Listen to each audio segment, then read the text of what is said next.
Imagine a world where the moon, our celestial companion, suddenly veers off its ancient path, spiraling toward Earth with an ominous inevitability.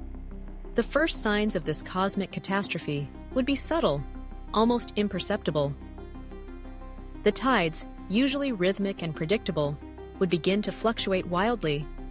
Ocean waters would surge, swallowing coastlines, as if the Earth itself were holding its breath in anticipation of the impending doom. People would gaze skyward, their faces reflecting a mix of awe and dread as the moon, once a distant beacon of light, grows larger and more menacing in the night sky. As the days pass, scientists scramble to understand the phenomenon.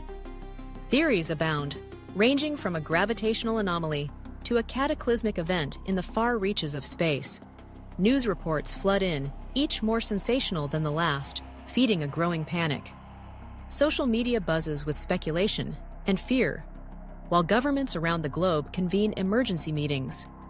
The moon, once a source of inspiration for poets and lovers, now looms like a harbinger of destruction. As the collision draws nearer, the atmosphere shifts. People begin to prepare, some with a sense of resignation, others with frantic energy. Shelters are constructed, supplies hoarded, and communities come together in ways they never had before.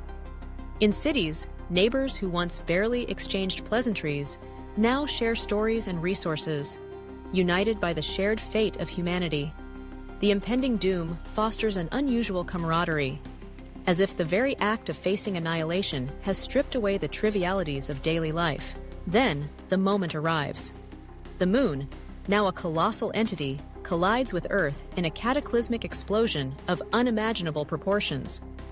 The impact sends shockwaves rippling across the planet, shattering buildings, uprooting trees, and unleashing tsunamis that crash upon the shores with a ferocity never before witnessed. The sky ignites in a brilliant display of colors as debris from the moon rains down, a cosmic fireworks show that belies the horror unfolding below.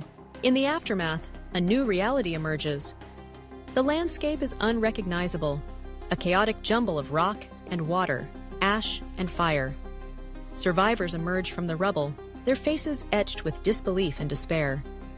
They wander through the remnants of their former lives, grappling with the enormity of their loss. The moon, once a symbol of dreams and aspirations, now serves as a grim reminder of fragility. In this new world, humanity must adapt. The air is thick with dust, and the sun struggles to break through the haze.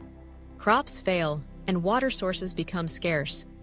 Yet, amid the devastation, resilience shines through. Communities band together, forging new ways of living in a harsh and unforgiving environment. They share knowledge, skills, and hope, finding strength and unity as they rebuild from the ashes of their former existence. As time passes, the scars of the collision begin to fade, though the memory of the moon's wrath lingers in the minds of those who survived. They gather around fires at night, telling stories of the past, of the beauty that once was, and the lessons learned from the brink of extinction.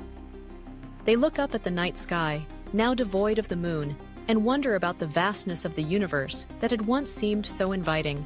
In this new reality, humanity learns to cherish the fragile balance of life, to appreciate the beauty of the stars, and to live in harmony with the Earth. The moon may be gone, but its legacy endures, a reminder of both the power of nature and the indomitable spirit of those who dare to hope, rebuild, and dream anew.